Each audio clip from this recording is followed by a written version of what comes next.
नमस्कार,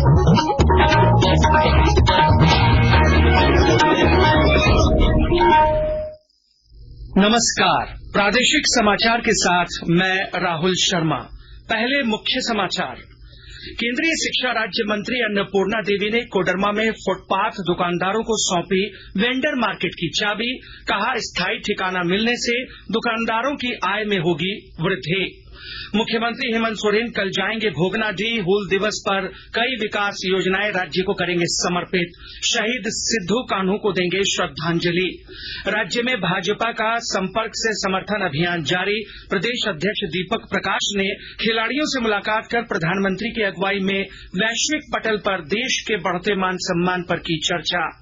और रांची में घूरती रथ यात्रा में उमड़ी श्रद्धालुओं की भीड़। भगवान जगन्नाथ, बलभद्र और बहन सुभद्रा के मौसीबाड़ी से लौटते ही 9 दिवसीय रथ महोत्सव का हुआ समापन। और अब समाचार विस्तार से। कोडरमा में 18 फुटपाथ दुकानदारों को आज नवनिर्मित मार्केट कॉम्प्लेक्स दुकान आवंटित की गई। मौके पर मौजूद केंद्रीय शिक्षा राज्य मंत्री अन्नपूर्णा देवी ने फुटपाथ दुकानदारों को दुकान की चाबी सौंपी। इस मौके पर जिले के उपायुक्त आदित्य रंजन समेत कई अन्य अधिकारी भी मौजूद थे।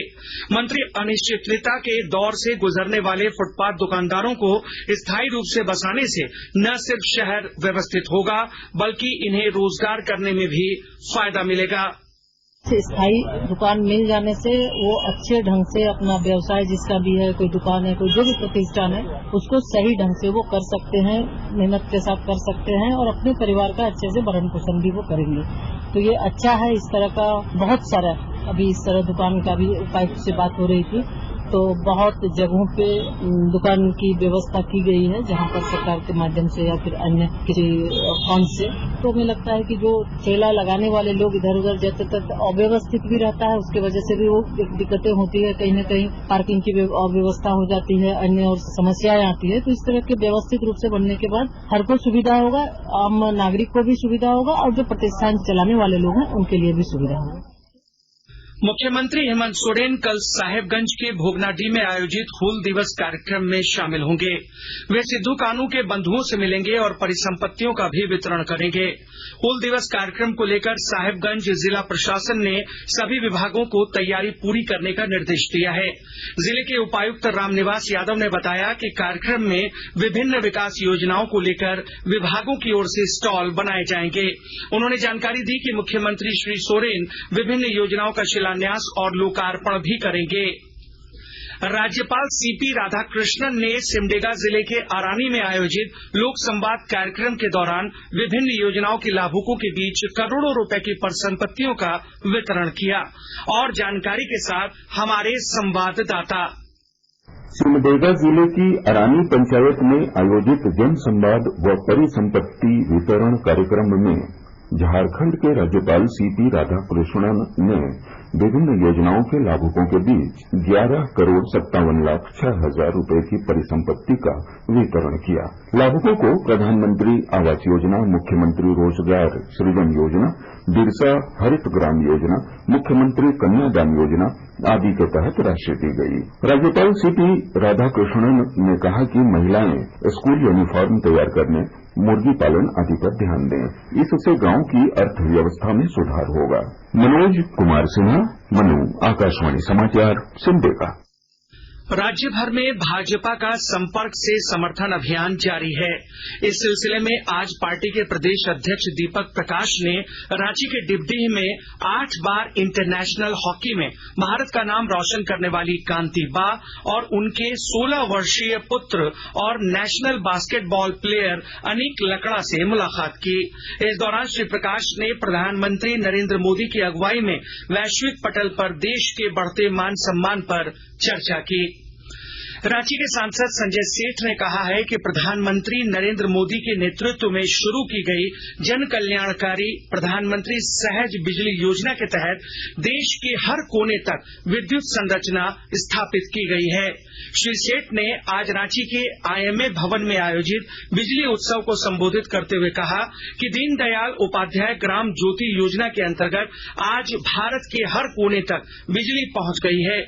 उन्होंने बताया कि सौभाग्य योजना से 11,41,000 लोग अब तक लाभान्वित हो चुके हैं। आकाशवाणी के ताजा तरीन समाचारों के लिए आप हमारी वेबसाइट newsonair.com पर लॉग ऑन कर सकते हैं।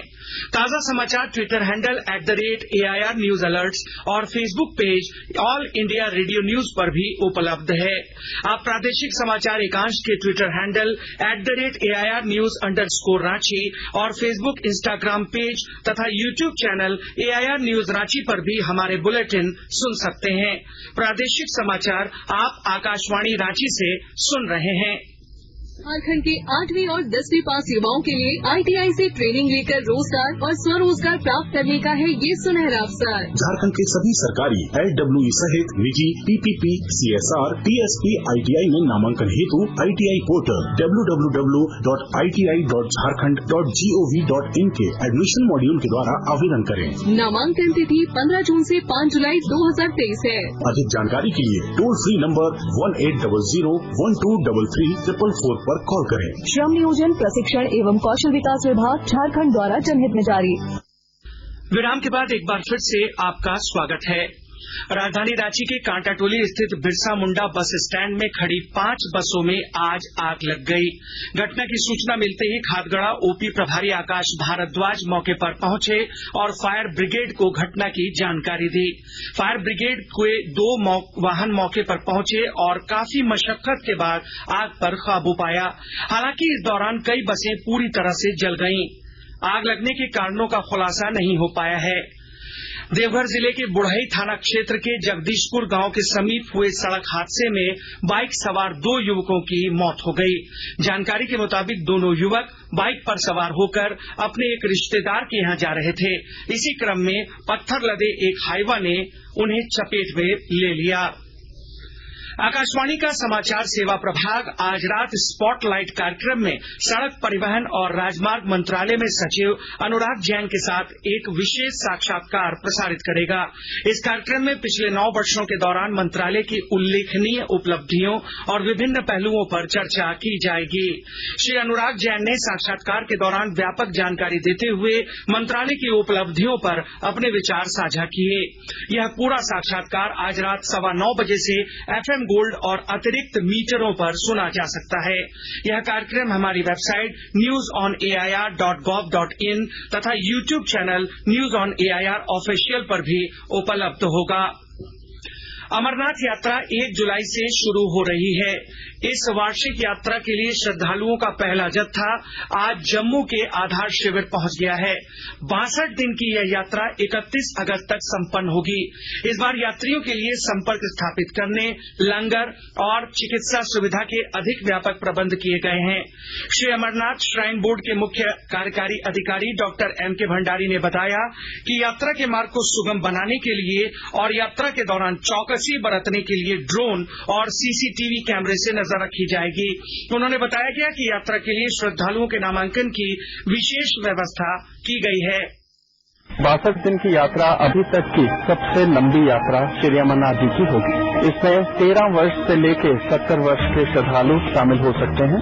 उनको यहां आने से पहले अपना रजिस्ट्रेशन करवाना है, जिसके अलग अलग माध्यम श्री अमरनाथ जी श्राइन बोर्ड द्वारा प्रिस्क्राइब किए गए हैं। उनमें से श्रद्धालुगण ऑनलाइन सर्विसेज का अवेल कर सकते हैं, जो कि अमरनाथ श्राइन बोर्ड की वेबसाइट है उस पर। इसके अलावा बैंकों द्वारा अपने रजिस्ट्रेशन करवा सकते हैं। जो यात्री ये नहीं अवेल कर पाते, उनका ऑन स्पॉट रजिस्ट्रेशन का प्रावधान भी यहाँ जम्मू कश्मीर आने के बाद मौजूद है। भगवान जगन्नाथ, बलभद्र और बहन सुभद्रा के आज मौसीबाड़ी से अपने धाम लौटने के साथ ही रांची में 9 दिनों तक चलने वाला रथ महोत्सव संपन्न हो गया। इस दौरान कड़ी सुरक्षा व्यवस्था के बीच बड़ी संख्या में श्रद्धालु घूरती रथ मेला में शामिल हुए और भगवान जगन्नाथ की पूजा अर्चना की। अंत में मुख्य समाचार एक बार फिर। केंद्रीय शिक्षा राज्य मंत्री अन्नपूर्णा देवी ने कोडरमा में फुटपाथ दुकानदारों को सौंपी वेंडर मार्केट की चाबी। कहा, स्थायी ठिकाना मिलने से दुकानदारों की आय में होगी बढ़ोतरी। मुख्यमंत्री हेमंत सोरेन कल जाएंगे भोगनाडीह। हूल दिवस पर कई विकास योजनाएं राज्य को करेंगे समर्पित। शहीद सिद्धू कानू को देंगे श्रद्धांजलि। राज्य में भाजपा का संपर्क से समर्थन अभियान जारी। प्रदेश अध्यक्ष दीपक प्रकाश ने खिलाड़ियों से मुलाकात कर प्रधानमंत्री की अगुवाई में वैश्विक पटल पर देश के बढ़ते मान सम्मान पर की चर्चा। और रांची में घूरती रथ यात्रा में उमड़ी श्रद्धालुओं की भीड़। भगवान जगन्नाथ, बलभद्र और बहन सुभद्रा के मौसी बाड़ी से लौटते ही 9 दिवसीय रथ महोत्सव का हुआ समापन। इसके साथ ही आकाशवाणी रांची से प्रादेशिक समाचार का ये बुलेटिन समाप्त हुआ। नमस्कार।